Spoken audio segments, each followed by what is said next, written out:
What up? It's Jimmy from odds.com. This is a clip from our big NCAA opening lines, early leans show that we shoot every Monday at 2 p.m. Eastern. To watch the entire show, just hit the link on the bottom of the screen. It's available exclusively on odds.com.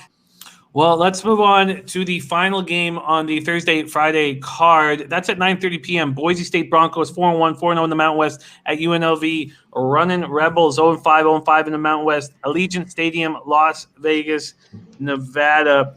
Boise State opening up as 27-point favorites. That sticks. This total opened up at 60.5. There are 61s on the board. UNLV have lost all 5 games this year. They've been dealing with COVID. We don't know who's going to be in the lineup from week to week, and they're keeping all that very close to the chest.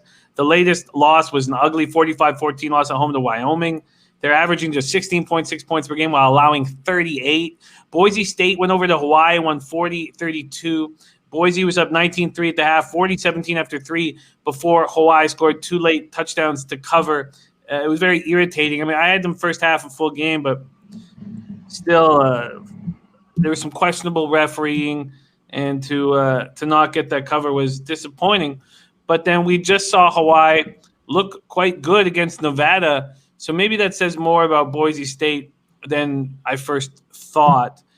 Boise State Broncos, UNLV Rebels. We'll go back to John Ryan to get this popping off. What do you think here in the Mountain West? Well, I think simply it's Boise State, and I'll actually be very quick, but the metrics are pretty powerful. This is UNLV's last home game of the season, so I run charts out of the database, how do teams do last home game, last road game, last pair of home games, etc. So UNLV, the last 38 times they've been in the last home game situation are 12-26 against the number. We move on to the machine learning metrics here quickly with Boise State. They're projected to obviously score 28 or more points and gain 6.5 or more yards per total play.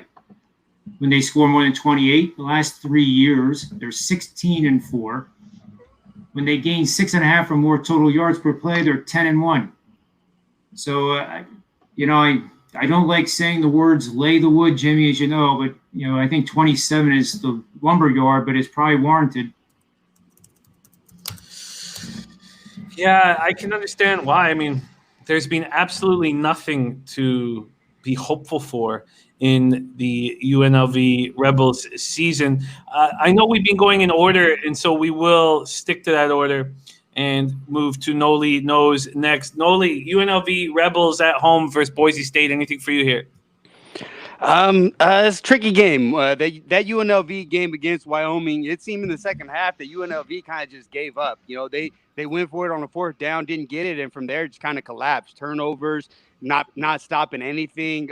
So how interested are they in this game is a big question mark. But when you look at Boise State, a guy that likes unders, they haven't gone under once. They're 5-0 to the over, and to me in this game they might put up 60 by themselves. They're averaging 40 points per game. They were able to put up 52 against Colorado State. Mind you, some special teams helped them out in that game, but ever since getting their quarterback back, they've been putting up points, and they put up points quickly. So I think a look towards the over, a lean that way, but I don't want to be getting involved with a team like UNLV in that game. 60.5 or 61. The hometown Rebels for CMac. Any interest in fading them? Because I know you don't bet on them. Yeah, you don't bet with them. It's Boise State. It's under, and right now it's under 28. So I'd look to take it now. I think this goes over 28, here a little later on in the week for sure. You just got to lay it here. There's no other, you just can't take UNLV. The new coach was supposed to bring, he's an offensive minded guy, same song, same dance, new coach, can't do anything, can't recruit, can't bring anybody here. And UNLV's either 0-10 or maybe 2-8 every year. It's just same thing. So until they get like a full culture change there, they're just done. And like Nolly said, they quit in the second half of that, Wyoming game. They just gave up. So it's under. It's Boise or pass. You lay it the 27 or just pass it. What do you think of Nolly interested in the over? Yeah, can UNLV score lately? I mean, again, they put up 2 touchdowns, junk touchdowns. Yeah, Boise probably hangs 50, at least 45. Yeah, I agree. So it's close. I don't want to play it though. Wow, the school that created the great Anthony Bennett is showing us nothing. Hey. Showing us He nothing sucks. here in I football. know. Great Anthony Bennett. First overall pick out of the Great White North. We were very proud of him until we saw those man tits keep growing. Boise State, UNLV, first half, full game, impossible overs and team total overs. Okay, there we go. Those are the 4 Thursday and Friday games. Let's get to Thursday, Friday best bets now, and I will be writing them down as I always do. Thursday, Friday best bets. Let's go, John Ryan. Wow, it's a toss-up here between Boise State and Air Force, but we'll go with Air Force. Air Force for John Ryan minus 10.5. I think that I will join you on that at this point. I feel like that was not a realistic example of Utah State.